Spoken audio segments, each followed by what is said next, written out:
Fala pessoal, tudo bem? Voltando aqui, como prometido, vamos começar agora fazendo a prova de 2025.1, tá certo? Antes de começar aqui a prova, só lembrar aqui de alguns detalhes que são os nossos objetivos, nossos 3 principais objetivos, ok? Na correção das questões, o que a gente está fazendo aqui, quais são os principais enfoques dos vídeos, que são baseados em resolução das questões, justificar as alternativas e remarcar os temas prevalentes, justamente para ir estudando e dando um enfoque maior para aquelas questões que a gente tem mais habilidade, está tendo alguma dificuldade e poder ir estudando a partir dela, certo? Ok? Sem mais delongas, aqui a prova do Revalida. Esse aqui foi do Revalida 2025.1. Vamos começar aqui com a primeira questão. Vamos lá. Um homem de 62 anos vai a uma unidade de pronto atendimento, a UPA, referindo cansaço e tontura ao se levantar há 2 semanas. Nega outras queixas, comorbidades ou cirurgias prévias, assim como o uso de medicamentos. Ao exame físico, apresenta-se corado, hidratado, lúcido e orientado em tempo e espaço. Pressão arterial, 120/70. Frequência cardíaca de 45 batimentos por minuto. Saturação de 96 em ar ambiente. Ritmo cardíaco regular, ok? Sem turgência jugular. Murmúrio vesicular fisiológico, sem ruídos acessórios e enchimento capilar de 2 segundos, ok? Diante disso, o médico solicita o eletrocardiograma de 12 derivações, certo? E aqui ele disponibiliza o eletrocardiograma. A partir desse quadro clínico e da interpretação do eletrocardiograma, a conduta adequada consiste em... Bem, olhando aqui esse eletrocardiograma, a gente vê algumas alterações, algumas coisas importantes para poder remarcar aqui, tá certo? O que nós vemos? A primeira coisa aqui de um eletrocardiograma, o que nós precisamos ver? Se tem a presença de onda P, aqui a gente vai pegar a derivação D2, por exemplo. Se tem a presença da onda P, e se essa onda P ela é constante, primeira coisa, logo depois a presença do complexo QRS e depois observar a frequência, se é frequente ou então se existe alguma alteração, principalmente nessas duas características. Nesse eletro aqui, principalmente na derivação D2, a gente pode ver aqui que tem algumas ondas P, aqui por exemplo, aqui uma onda P, um complexo QRS, logo depois tem aqui o que parece ser uma onda T, aqui marcada, certo? Logo seguido, isso aqui parece ser uma onda P novamente, ok? Isso aqui pode ser uma onda P? Não sabemos, ou uma onda P ou uma onda T. Só que a morfologia dela é bem similar a essa onda aqui também, como nós vimos. Então, a gente considera que seja uma onda P, digamos. E outro complexo QRS, certo? Talvez essa aqui é uma onda T, que tem uma morfologia um pouco diferente, essa aqui. E aqui se observa o que a gente considera uma onda P também. Só que logo aqui aparece novamente uma onda parecida com a onda P anterior, ok? Que a gente imagina que seja uma onda P também. A gente vai tratar e supor que seja uma onda P também. Enfim, as ondas P, elas estão totalmente desreguladas, certo? E os QRS? Aqui, ó, os QRS, eles parecem ter um ritmo constante, certo? Parecem ter uma certa frequência. Apesar da desregulação aqui das ondas P. Aqui a gente vê, esse aqui pode ser ou uma onda P ou uma onda T. E esse aqui sugere ser uma onda P novamente e por aí vai. Certo? Eu vou marcar aqui, para não confundir tanto com as ondas P, vou demarcar aqui, principalmente os complexos QRS, certo? Aqui nós vemos que desse complexo QRS para esse complexo, nós temos determinada quantidade de quadradinhos. Por exemplo, 1, 2, 3, 4, 5, 6 quadradinhos, digamos que seja 6, 6,5. Desse QRS para esse QRS, temos quantos? 1, 2, 3, 4, 5, 6, 6,5 mais ou menos, ou 7, digamos. Deste para esse QRS, 1, 2, 3, 4, 5, 6, digamos, 6, 6 e pouquinho. Então, o que a gente vê aqui? Com isso, nós vemos que os complexos QRS, eles têm uma certa frequência, certo? Eles cumprem uma certa frequência e as ondas P, apesar de estar meio bagunçado, a gente vê aqui, ó, que elas têm também um ritmo diferente. Isso aqui pode ser uma onda P. Aqui também outra onda P, digamos. Aqui pode contar como se fosse uma onda P. Aqui também uma outra onda P. Então, elas também têm um ritmo. Só que assim, uma onda P, nesse caso, nesse eletrocardiograma especificamente, ela não conduz para um QRS, como a gente sabe. A onda P, ela é seguida pelo quê? Pelo complexo PR e logo depois pelo QRS. O que a gente quer, o que a gente busca é que logo depois da onda P venha um complexo QRS, certo? E nesse caso aqui, a gente vê que o QRS, ele tá indo para um lado, ou seja, a gente tem sim a presença do QRS, tem a presença de eventuais ondas P's, só que elas não têm uma sequência determinada, elas não têm uma sequência pré-determinada. Isso aqui é o quê? Isso aqui é um bloqueio, o paciente ele tá bradicárdico. Aqui não fala muito não fala quanto está a frequência cardíaca dele, só que se nós fizermos o cálculo aqui da frequência cardíaca, 1, 2, 3, 4, 5, 6, 300 dividido por 6 vai estar aí, vai dar 5 mais ou menos, 50 batimentos por minuto, vai ser a frequência cardíaca desse paciente. Então, o que eu quero dizer com isso? É uma bradicardia, certo? E também o P vai para um lado, o QRS vai para o outro. Isso aí é muito característico de bloqueio, especificamente de um bloqueio de grau 3, certo? Para lembrar aqui, ó, nós temos alguns bloqueios, os 3 principais. Bloqueio atrioventricular. Os 3 principais bloqueios, deixa eu tentar. Não posso mais. Aqui. Bloqueio atrioventricular. Nós temos quantos bloqueios? Primeiro grau, certo? Que é quando nós temos um aumento entre a onda P e o QRS, nós temos um aumento do intervalo PR aí. Segundo grau, temos 2, o MOBITS 1 e o MOBITS 2. MOBITS 1 é quando nós temos o complexo QRS, ele vai aumentando progressivamente até que uma onda P ela não conduz um QRS, certo?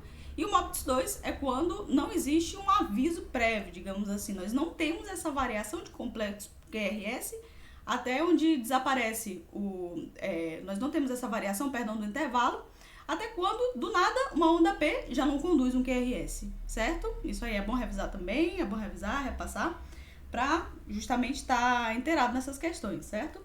Então, como a gente já sabe, de primeiro grau, de segundo grau, temos 2 tipos, que é o MOBITS 1 e o MOBITS 2. E o de terceiro grau, como é que é, Sara? O de terceiro grau é justamente esse aqui, que a gente está vendo. É o bloqueio atrioventricular completo, ou bloqueio atrioventricular de terceiro grau, que é quando o átrio, ou então a aurícula está tendo determinado ritmo, e o ventrículo está tendo outro ritmo contrário. Está bloqueado ali a passagem do estímulo, certo? Então, cada um vai funcionar de acordo com o seu ritmo próprio, certo? Então, a gente já sabe que é um bloqueio atrioventricular de terceiro grau, ok? A partir desse quadro clínico e da interpretação do eletrocardiograma, a conduta adequada consiste em conceder alta médica ao paciente, de jeito nenhum, a gente não pode conceder alta médica para um paciente com bloqueio atrioventricular de terceiro grau, certo? Não pode de jeito nenhum. Encaminhar o paciente ao ambulatório especializado de cardiologia, de jeito nenhum, isso aqui não. Aqui, monitorizar o paciente, solicitar marca-passo transcutâneo, ok, até aqui tudo bem, e aguardar a avaliação do cardiologista. Perfeito, letra B tá perfeita. É uma indicação de marca-passo transcutâneo, certo? Bloqueio atrioventricular de terceiro grau, indicação de marca-passo sim ou sim, e especialização e controle com cardiologia, ou então derivação de controle por cardiologia, tá perfeito. Monitorizar o paciente, administrar atropina no paciente e implantar marca-passo transcutâneo. Aqui nós não iremos utilizar atropina, tendo em vista a idade do paciente, em determinados casos sim, se pode passar. E o marca-passo transcutâneo é algo que nós iremos utilizar, só que o paciente ele já é um paciente que tem já certa idade, ele já tem comorbidades também, o que ele fala aqui? Comorbidades, cirurgias prévias, então não é interessante. O interessante já é marca-passo transcutâneo direto e já derivação para um profissional mais especializado, certo? Aqui, monitorizar o paciente, administrar 1 miligrama de atropina endovenoso e iniciar o uso de dopamina. A dopamina a gente usa no caso de instabilidade hemodinâmica, certo? O paciente aqui tá bem, não tá bem, mas ele tá estável, certo? Satura 96, a pressão ele não está com hipertensão, e aqui ele já falava, né, já aclarava, 45 batimentos por minuto, ele tá bradicárdico. Então, um bloqueio, esse paciente, muito provavelmente ele já teria. Com o eletro, nós fechamos o diagnóstico de bloqueio atrioventricular de terceiro grau, tá bem? Beleza, então aqui, como eu estava comentando, é a ideia das questões. Nós iremos fazer a questão, falar um pouco a respeito. Por exemplo, esse tema, bloqueio atrioventricular de primeiro grau, de segundo grau, de terceiro grau. O que eu vou fazer agora? Vou pegar esse tema, se eu errei essa questão, ou se eu não entendi muito bem, não conseguiria chegar a um raciocínio sozinho para poder conseguir resolver essa questão, o que eu vou fazer? Eu vou estudar, vou repassar os temas, vou ver um vídeo, se eu comprei algum curso, vou ver no meu curso também, para poder ir praticando, ok? Muito bem. Segunda questão, vamos lá. Homem de 42 anos em uso crônico de anti-inflamatório não esteroide. Vamos dar aqui. Uso crônico de anti-inflamatório não esteroide por doença reumática dá entrada no pronto-socorro. Ok. Com 6 horas de evolução de dor epigástrica de forte intensidade. E os sinais vitais são frequência cardíaca, o nosso paciente a gente vê que ele tá taquicárdico, pressão arterial tá baixa, frequência respiratória 22, temperatura axilar 36, ok. Ao exame físico ele tem um abdômen tenso, depressão brusca dolorosa, olha esse aqui é importante, nos 4 quadrantes, o hemograma apresenta valores dentro da normalidade e a tomografia de abdômen evidencia líquido livre intraperitoneal com A, olha que isso aqui é importante, com A no recesso hepatofrênico, certo? Nesse caso, assinale a alternativa que apresenta a principal hipótese diagnóstica. Vamos lá, qual é a aposta de vocês aí? Então, pessoal, vamos lá. Esse aqui é um homem, um senhor de 42 anos, uso crônico anti-inflamatório não esteroide por doença reumática, certo? Ou seja, o paciente já é muito propenso a ter uma úlcera ou já ter aí alguma complicação, que já é uma complicação, digamos, já é um fator de risco justamente para ter uma complicação importante aí, que a gente já conhece, certo? Vem aí um pouco instável, taquicárdico, hipotenso, a frequência respiratória não está tão alta e a temperatura normal, e como ele ressalta aqui, tem uma dor aguda, descompressão brusca nos 4 quadrantes, dor na descompressão brusca nos 4 quadrantes, líquido livre intraperitoneal, e A no recesso hepatofrênico. A no recesso hepatofrênico é muito importante, é o signo que a gente conhece como signo de Joubert, muito característico do pneumoperitoneu, certo? Aqui. Nesse caso, assinale a alternativa que apresenta a principal hipótese diagnóstica. Vamos lá, qual seria a principal hipótese diagnóstica? Letra B, uma pancreatite aguda. A pancreatite aguda não tem essas características, mas uma dor epigástrica que vai, ou seja, se irradia para trás, para o dorso, como em forma de cinto, né, de faixa. Colecistite aguda, ou seja, nos 4 quadrantes, seria mais no quadrante no hipocôndrio direito, né, mais característica. E a diverticulite aguda muito característica de uma dor, também uma dor intensa, um paciente com um pouco mais de idade, geralmente masculino. Dor intensa em quê? Em flanco esquerdo, em fossa ilíaca esquerda, certo? Diverticulite também não é muito característico. Seria o quê? Aqui a única alternativa que condiz e que aclara melhor o que poderia ser o quadro do paciente. Letra A, úlcera gástrica perfurada, certo? Boa demais essa questão aqui, muito boa. Vamos lá. Questão 3. Menina de 7 anos, ok, e 6 meses é encaminhada ao ambulatório de pediatria porque sua família percebe o surgimento do broto mamário há cerca de 3 meses. Vamos lá, uma menininha de 7 anos e 6 meses já com broto mamário. O exame físico revela que seu estadiamento puberal é M2 e P1, certo? A mama já passou do estádio M1. M1 é quando não tem ainda nenhum tipo de crescimento, não tem presença do broto mamário ainda. E sua estatura está próxima ao score mais 2, certo? Ela é alta para a idade, com peso no score 0. O exame de radiografia simples de punho solicitado pelo médico da atenção primária mostra a idade óssea compatível com 9 anos e 6 meses, olha só.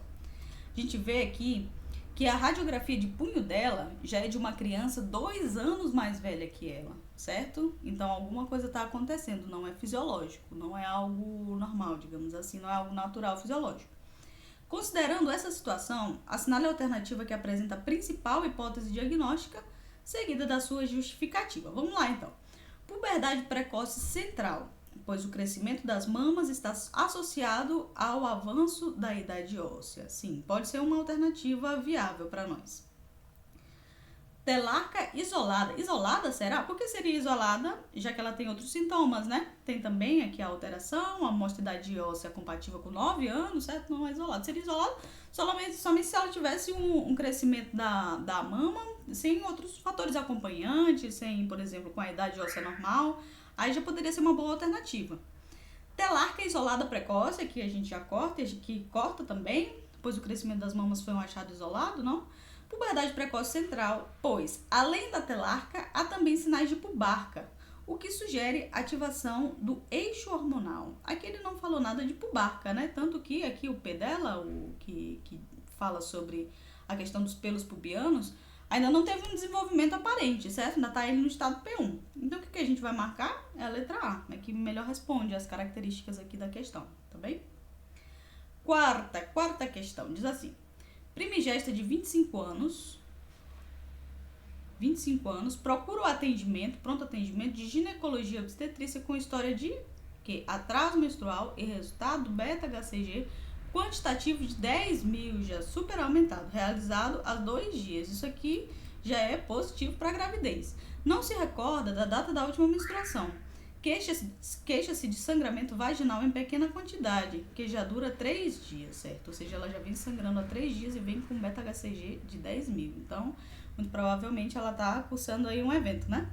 Ao exame especular, nota-se presença de sangramento vívido ou vivo em pequena quantidade. E ao toque, percebe-se o colo uterino fechado. Solicitado o beta-HCG, no dia da consulta, o resultado foi de 23.400, certo? O resultado de 23.400 significa que aumentou, ou seja, ela está cursando uma gravidez já aí desenvolvida, ok? A partir desses dados, assinale a alternativa que apresenta respectivamente o diagnóstico desse quadro e a conduta adequada. Muito bem. Letra A, gestação ectópica e a conduta seria uma laparotomia. Letra B, uma ameaça de aborto, repouso relativo. Letra C, um aborto incompleto, curetagem uterina. Ou letra D, um aborto em evolução e acompanhamento clínico. E aí, qual é a alternativa que vocês colocariam nessa aqui? Bem, vamos lá. Uma gestação ectópica e uma laparotomia, ele não refere exatamente, não aponta para isso. No caso, a paciente teria que ter dor hipossilíaca esquerdo-direita, a paciente viria com sinais de abdômen agudo, não é muito para isso que aponta a questão. Pode ser, vamos aqui para a letra C, aborto incompleto e curetagem uterina. Bem, quando o aborto ele é incompleto, geralmente a gente vê que tem uma abertura do colo uterino, certo? Ou seja, a mulher lá abortou, só que ficaram restos fetais ainda, dentro da cavidade uterina. E aqui não relata nada, relata a questão relata que ela teve um sangramento e que ela vem sangrando um pouco há 3 dias e que está cursando uma gravidez, tanto que os valores de beta-HCG estão aumentados, certo? Ameaça de aborto e repouso relativo. Vamos lá, por que se trata de uma ameaça de aborto? Se trata de uma ameaça de aborto justamente porque nós não temos o colo uterino aberto, certo? A quantidade, os valores de beta-HCG, eles mais que duplicaram, ou seja, em um período de 3 dias. Mais que duplicaram, 2 dias, perdão. E também ela segue com leve sangramento e com o colo fechado, o colo do útero fechado. Significa que ela não está tendo um aborto, ou não é uma evidência de que ela já teve um aborto, já que o beta-HCG está tão elevado, certo?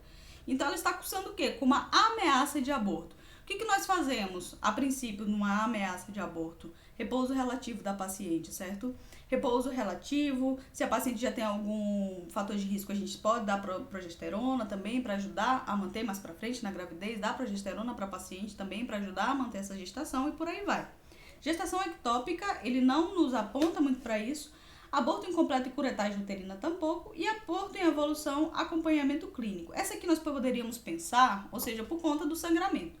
No entanto, o colo dela ainda está fechado. A gente ainda não pode fechar um diagnóstico de aborto se o colo da minha paciente ainda está fechado, ok? Então, com essa a gente descarta. Então, a alternativa que melhor responde é a letra B. Ameaça de aborto e repouso relativo.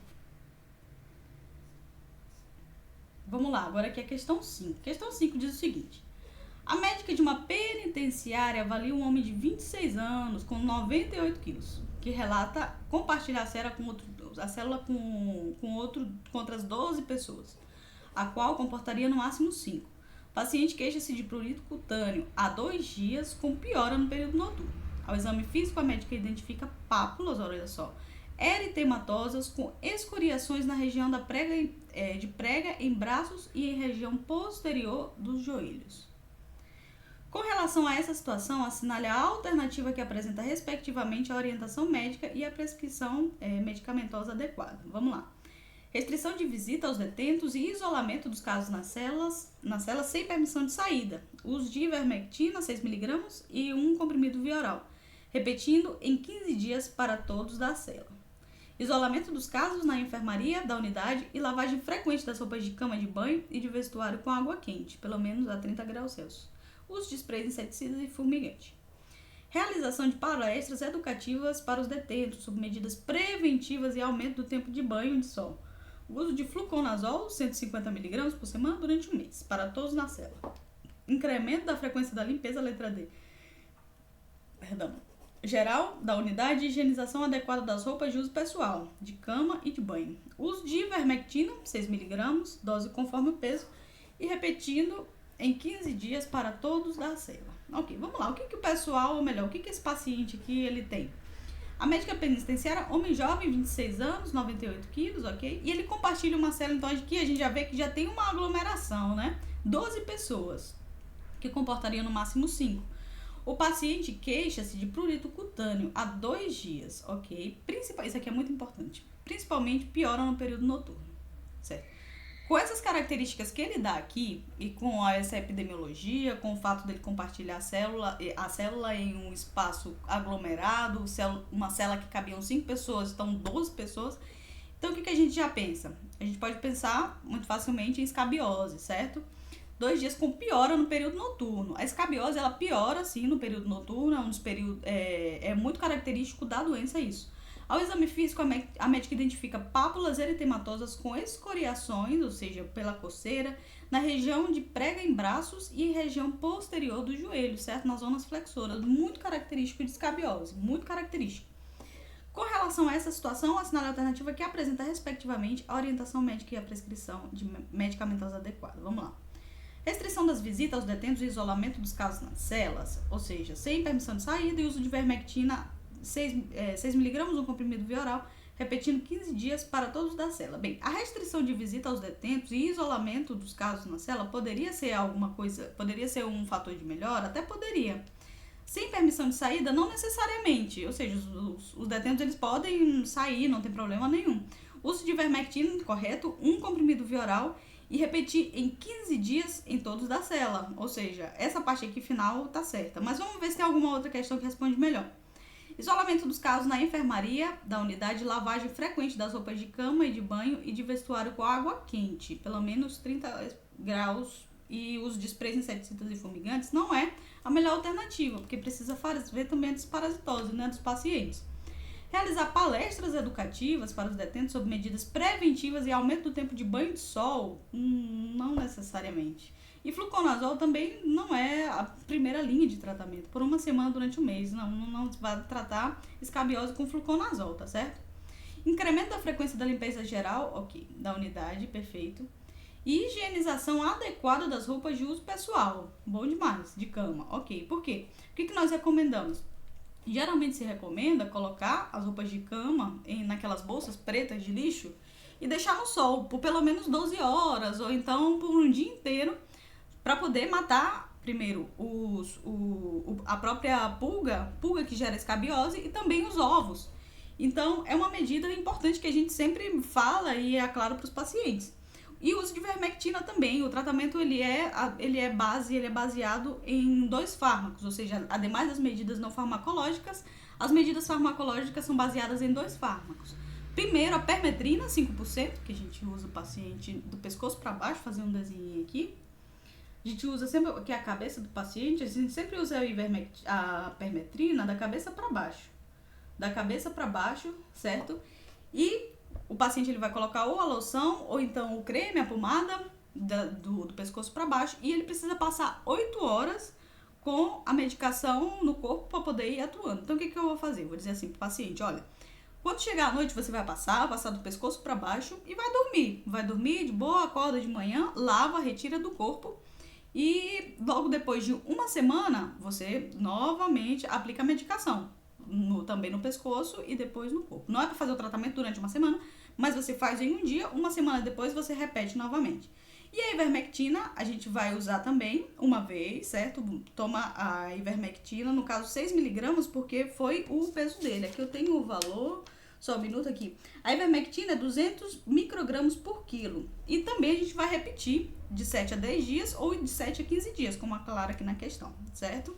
Então aqui A nossa questão, a resposta certa é a letra D, certo? É a resposta que melhor responde a todos os questionamentos da pergunta, certo? Aqui, na letra A, um comprimido via oral repetido 15 dias para todos na cela, mas não seria, ou seja, isolar os casos não seria a principal forma de não transmissão. Teria que fazer uma higienização local, ou seja, melhorar as medidas higiênico-dietéticas, justamente para não voltarem e recorrerem e aparecerem em outros casos, certo? Pessoal, é isso aí. Fiquem com Deus. Nós fizemos as 5 primeiras questões e vamos continuar fazendo, tá bem? Vamos continuar com essa prova agora de 2025.1. Depois vamos fazer a de 2025.2. Depois vamos voltar na ordem. Vamos seguir a ordem de 2024 para baixo, certo? 2024.2, .1 e por aí vai, tá bem? Beijo, fiquem com Deus. Até a próxima.